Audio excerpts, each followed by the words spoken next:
What was the Reichssicherheit-Hauptamt, the Reich Main Security Office? The Reich Main Security Office was formed of the Sicherheitspolizei and the Sicherheitsdienst, and it was part of the main security force that governed over Nazi Germany from the beginning of the rise to power till the end of the war. To begin with, let's look at their origins and the Sicherheitspolizei. The Sicherheitspolizei, often abbreviated as SIPO, was a term used in Germany for security police. In the Nazi era, it was used to describe the state political and criminal investigation security agencies. It was made up of the combined forces of the Gestapo and the Kriminalpolizei between 1936 and 1939. When the Nazis came to power, Germany as a federal state had myriad local and centralized police agencies, which were often uncoordinated and had overlapping jurisdictions. Himmler and Heydrich's grand plan was to fully absorb all the police and security apparatus into the structure of the Schutzstaffel. To this end, Himmler took command of the 1st Gestapo. Then, on 17th of June 1936, all police forces throughout Germany were united following Adolf Hitler's appointment of Himmler as Chef der Deutschen Polizei. Himmler immediately reorganized the police with the state agencies divided into two groups: the Ordnungspolizei, consisting of both the National Uniform Police and the Municipal Police, and the Sicherheitspolizei, consisting of Kripo and the Gestapo. In this video, we are only going to be talking about the Kriminalpolizei, and we will talk about the Ordnungspolizei in another video. As I said before, the Kriminalpolizei was mainly concerned with serious crimes such as rape, murder, and arson. A main area of the group's focus was also on blackout burglary, which was considered a serious problem during bombing raids when criminals would raid abandoned homes, shops, and factories for any available valuables. The second part of the Sicherheitspolizei was the Gestapo. The Gestapo was the official secret police of Nazi Germany. The force was created by Hermann Göring in 1933 by combining the various security police agencies of Prussia into one organization. Beginning in 1934, it passed to the administration of the Schutzstaffel, or SS. The Gestapo was considered a sister organization to the Sicherheitsdienst. Its first director was Rudolf Diels, then it was headed by Reinhard Heydrich, and he was succeeded by Heinrich Müller until 1945. The Gestapo had the authority to investigate the cases of treason, espionage, sabotage, and criminal attacks on the Nazi Party and Germany. The basic Gestapo law passed by the government in 1936 gave the Gestapo carte blanche to operate without judicial review, in effect putting it above the law. The Gestapo was specifically exempted from responsibility to administrative courts, where citizens normally could sue the state to conform to laws.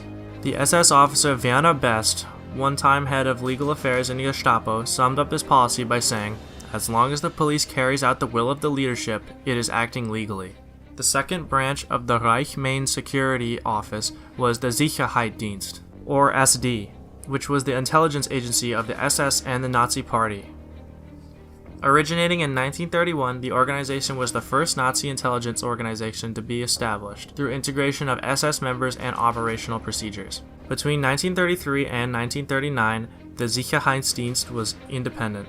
The Sicherheitsdienst was one of the main forces, along with the Gestapo, that led the Night of the Long Knives, where SA leaders were purged by the SS and security forces of Germany to consolidate power.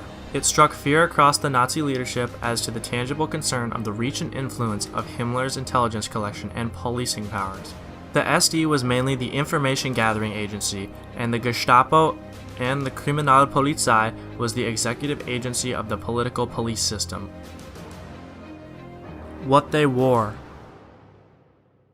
Branches with personnel that normally would wear civilian attire in the Reich, such as the Gestapo and Kripo, were usually issued gray-green SS uniforms in occupied territory to avoid being mistaken for civilians.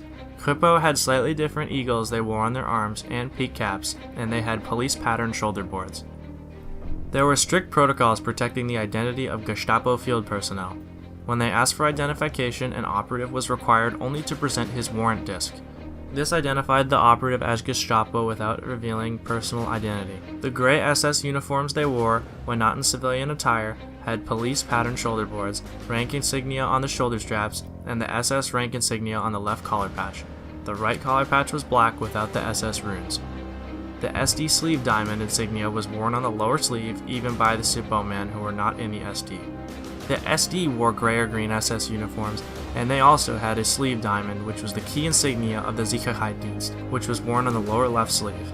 In September 1939, the RSHA was created by Himmler. Himmler's assumption of total control over all security and police forces in Germany was the crucial precondition for the establishment and growth of the SS state. He combined the Nazi Party's Sicherheitsdienst and the Sicherheitspolizei together. The creation of the RSHA represented the formalization at the top level of the relationship under which the SD served as the intelligence agency for the security police. Within Germany and areas which were incorporated within the Reich for purpose of a civil administration, local offices of the Gestapo, criminal police, and SD were formally separate. They were subject to coordination by inspectors of the security police and SD on the staffs of the local higher SS and police leaders, however, and one of the principal functions of the local SD units was to serve as the intelligence agency for the local Gestapo units. In the occupied territories, the formal relationship between local units of the Gestapo, criminal police, and SD was highly closer. Heydrich remained the RSHA chief until he was assassinated in 1942. Then in January 1943, Himmler delegated the office to SS Obergruppenführer and General of Police Ernst Kaltenbrunner, who headed the RSHA until the end of World War II in Europe. The RSHA was organized and divided into 7 offices, or Ämter. Ämter 1 was administration. Ämter 2 was ideological investigation. Ämter 3 was spheres of German life, or the Inland SD, was the SS information gathering service for inside Germany. It also dealt with ethnic Germans outside of Germany's pre-war borders and in matters of culture.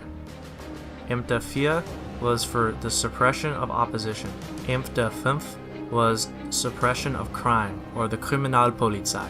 This was where the Kriminalpolizei worked, and they dealt with non-political serious crimes such as rape, murder, and arson. Ämter 6 was Foreign Intelligence Service, and Ämter 7 was Ideological Research and Evaluation, and it was responsible for ideological tasks, including the creation of anti-Semitic, anti-Masonic propaganda, and the sounding of public opinion.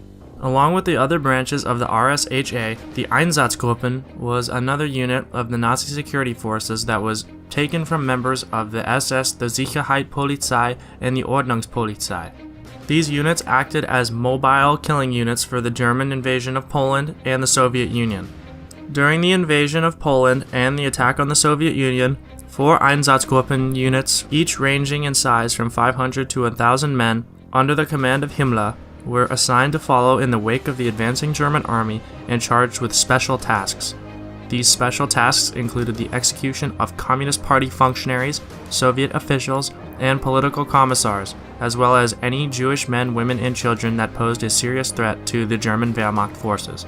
Following Germany's defeat in World War II, the tribunal at the Nuremberg trials declared the SD a criminal organization, along with the rest of Heydrich's RSHA, both individually and as branches of the SS in the collective. Heydrich's successor, Ernst Kaltenbrunner, was convicted of war crimes and crimes against humanity at the Nuremberg trials and sentenced to death and hanged in 1946. Thank you all for watching, and I hope that this complicated topic has been explained slightly better now and you get an idea of the different branches, including the Sicherheitspolizei and Sicherheitsdienst, and how they were both separate originally, but then eventually were merged together.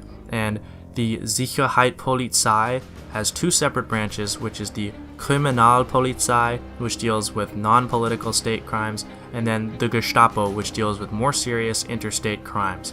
And then the Sicherheitsdienst was just the security and intelligence agency of the entire German state. If you guys want to see more videos like this, please let me know and I will be happy to help and make some more. Please leave a like and subscribe if you enjoyed, and I will see you all in the future. Have a great day. See you later.